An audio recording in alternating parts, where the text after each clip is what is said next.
Everyone, welcome to YouTube channel Career Assam. এই ভিডিওটিত আমি discuss কৰিম APSC ফালৰ পৰা ৰিলিজ হোৱা এটা ভ্যাকেন্সি নোটিফিকেশন আৰু এই ভ্যাকেন্সি নোটিফিকেশনটোৰ কাৰণে বহুতে এক্সাইটেড হৈ থাকে বা আশা কৰি থাকে আৰু পোষ্টৰ নাম হৈছে ফৰেষ্ট ৰেঞ্জাৰ তো ফৰেষ্ট ৰেঞ্জাৰ পোষ্টৰ কাৰণে কি কি কোৱালিফিকেশন লাগিব এবাৰ কিমান ভ্যাকেন্সিজ আছে আৰু অনলাইন প্ৰসেস কেতিয়া পৰা কেতিয়ালৈকে চলিব গোটেইখিনি ডিটেইলছ আমি আলোচনা কৰিম আশা কৰিছো ভিডিওটো হেকলৈকে চাব আৰু যদি চেনেলটো নতুনকৈ চাইছে সাবস্ক্ৰাইব কৰি লব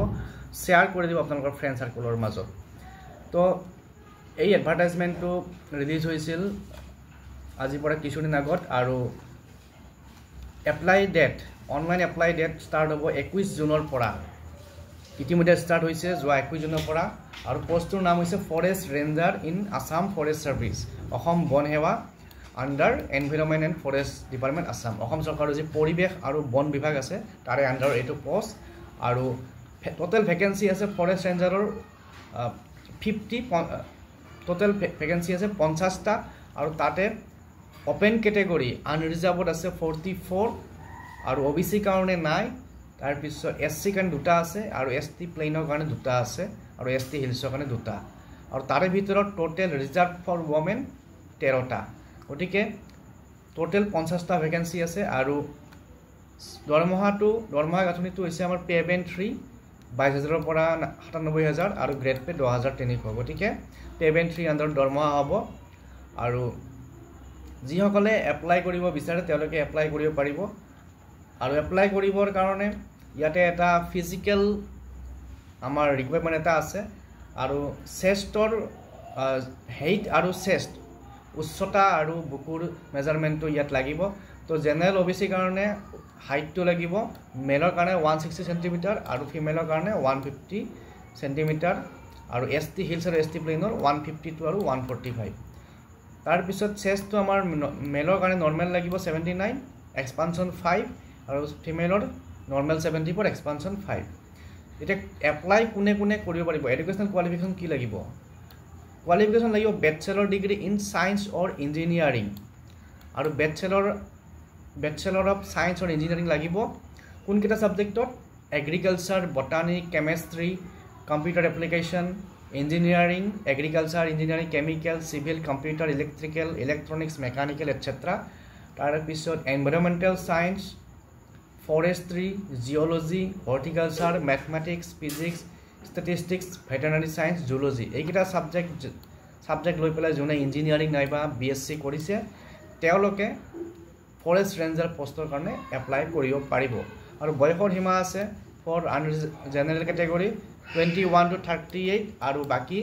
5 বছৰ ৰেহাই পাব এসটি এসসি এসটি হিলছ বিলাকে আৰু 3 বছৰ পাব ওবিসি এমওবিসি গটিকে এইখিনি হৈছে বয়সৰ সীমা আৰু যিসকলে ইন্টাৰেস্টেড তেওঁলোকে এপ্লাই কৰিব লাগিব 21 জুনৰ পৰা 20 জুলাইলৈকে অহা 20 জুলাইলৈকে এপ্লাই কৰিব পাৰিব আৰু এপ্লাই কৰাৰ পিছত ফিজ পেমেন্ট কৰা লাষ্ট ডেট হৈছে 22 জুলাই 2025 এতিয়া আমি চাম এপ্লিকেশন ফিজটো কিমান এপ্লিকেশন ফিজ জেনাৰেল ক্যাটেগৰিৰ কাৰণে 297.20 আৰু ওবিসি কাৰণে 197.20 এসসি এসটি বিপিএল ৰ কাৰণে 47.20 এখিনি হৈছে এপ্লিকেশন ফিজ এপ্লাই কেনে কৰিব প্ৰথমতে এপিএসসি ওয়েবসাইটত গৈ পেলাই যেটো এপিএসসি ৰিক্ৰুটমেন্ট পোৰ্টেল যদি তাতে একাউন্ট খোলা নাই একাউন্টটো খুলি লব খুলি লৈ পেলাই বাকি এপ্লাই কৰাৰ কাৰণে কামখিনি কৰিব পাৰিব ডকুমেন্টস লাগিব কি ডকুমেন্টস লাগিব হেখিনি আপোনালোকে অনলাইনত গলে গম পাব আৰু ইয়াতে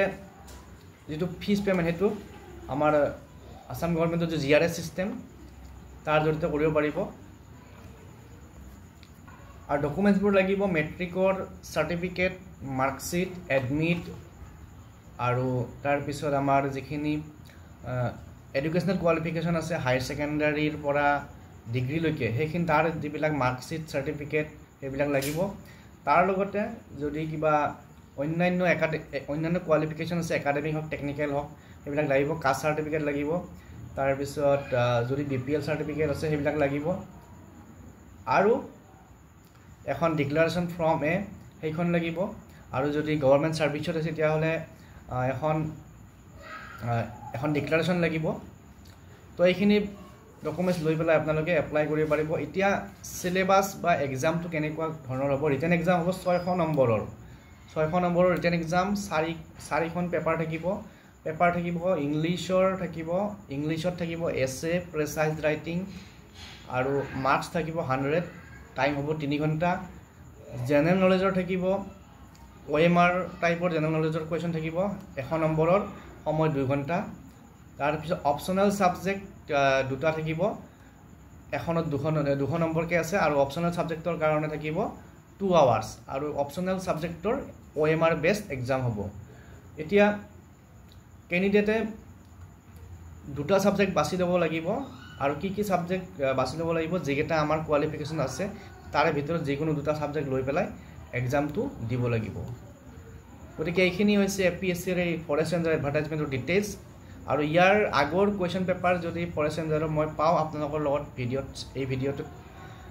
বা এই চেনেলটো শ্বেয়াৰ কৰিম গতিকে চেনেলটো সাবস্ক্ৰাইব কৰি ল'ব আৰু ইয়াৰ লগত ৰিলেটেড যিখিনি ইনফৰমেশ্যন থাকে সেইখিনি মই আপোনালোকক দি থাকিবলৈ চেষ্টা কৰিম